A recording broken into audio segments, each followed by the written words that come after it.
Welcome back to the channel, y'all. I'm Scotty G, back at it again.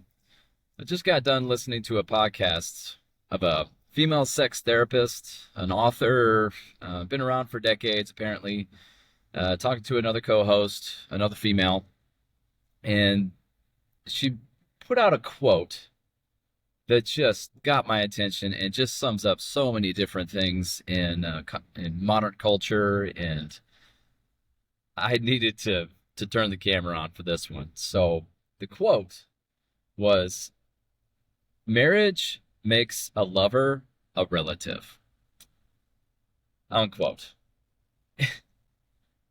I totally disagree with that completely. Okay. I don't know about y'all, but when I think of my wife, I'm not thinking about my sister. Okay. Or my aunt, or even, God forbid, my mother. That's totally the wrong way of thinking about marriage, about long-term monogamy and relationships. I get what they were saying. It was kind of like a joke, but not really. I get that they're saying that you lose a little bit of the spark when you get married.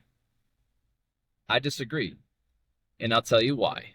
Okay, there's plenty of ways to avoid that particular scenario. All right. So, been married 20 years. I'm happily married. Got a great spouse. My wife is awesome.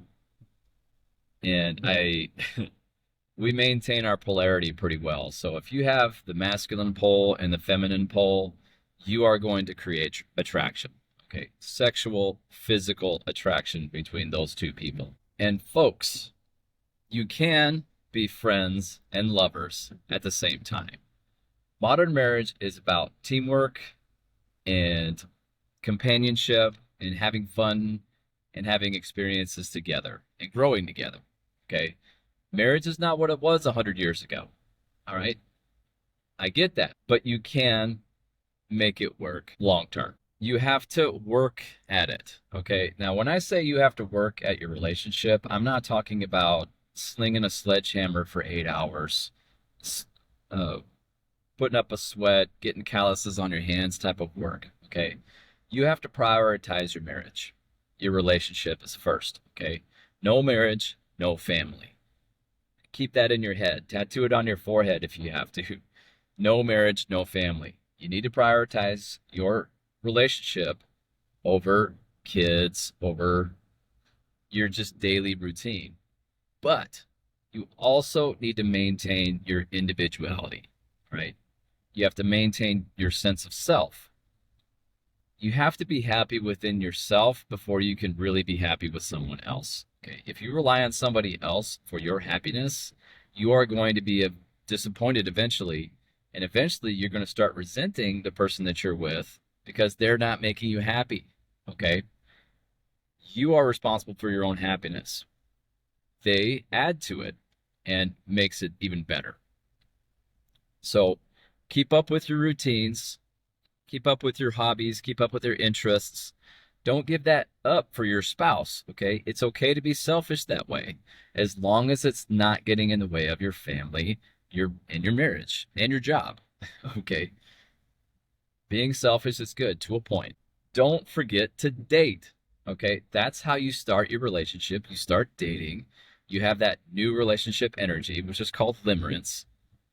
Long-term monogamy cannot compete with limerence. Limerence is a powerful drug that some people can get addicted to where they can't take long-term monogamy and they can't take marriage. That's okay. Not everybody's built for it, but most people are. So what do I mean when I say don't forget to date? When you're dating, you have a tendency to laugh. You have a good time. You give each other hell. You give each other a hard time. Keep up with that. There's no reason to lose all of that stuff in a long-term relationship. So it makes it fun. Have fun. In the end, if you're completely consumed by accumulating wealth and homes and stuff, you're going to lose yourself and your relationship in the process. So prioritize the marriage. No marriage, no family. Now, when it comes to kids, that is the biggest wet blanket you will have in your relationship, in your marriage, long term, because you transition from lovers, spouses, to parents. That is a huge deal when it comes to marriage. That is the number one thing I hear about from people that are struggling in their marriage, that things were great until kids. Okay, kids come along, it changes a lot of things, makes it more difficult, but it also makes it fun too. Okay, so when it comes to your children long term, they need to see a loving relationship. Okay, it's not about stuff. They don't have to have the $1 million house, the fancy cars, all the toys. What they need is to see their parents enjoying themselves and just having a nurturing environment around them. They need to feel safe. They need to know what it looks like to have a healthy relationship so that they can have a relationship that's healthy in the process in the future. Personally, I didn't see a whole lot of loving relationships when I was growing up. My parents, they had a tendency not to touch each other. I didn't get a whole lot of I love yous. Am I bitter about that? No, but I learned from other people. And when I was dating and I had friends, I'd go in their houses and I'd see their parents interacting, and it was awesome. And I was like, okay, that's what that looks like, right? Just because you didn't have a loving environment yourself doesn't mean that you're doomed to not have a great relationship, right? Learn from it. Okay, if you made some mistakes, learn from it, deal with it, move on. Can't do anything about the past, but your kids need to see that affection. Okay? They need to know what it looks like. Now, another big thing when it comes to having a healthy relationship long term is a lot of people that can start feeling that connection going away. They don't feel like they're connected as lovers anymore, and they do become relatives. Okay? Well, if you're feeling that happening, while it's happening, get out of town, especially if you have kids. Get out of town. That is the best way to reestablish your connection and get back to your dating days. Okay, whether it just be for a couple days, at least a couple nights away. Hopefully, you have some extended family that can take your kids just for a few days, just to reconnect as lovers instead of just roommates. It really can make a huge difference in your marriage, especially if you commit to doing that regularly. Okay. My wife and I, we try to get out of town at least every 4 months or so, just for a weekend. We're fortunate enough to have our in-laws pretty close, and they take the kids. Our kids are now old enough now, we can almost leave them home now. But it is super, super important when they're little, to get out of town, maintain that connection. No marriage, no family. All right. Prioritize your marriage, okay? But maintain your individuality at the same time. You need to maintain your sense of self, okay?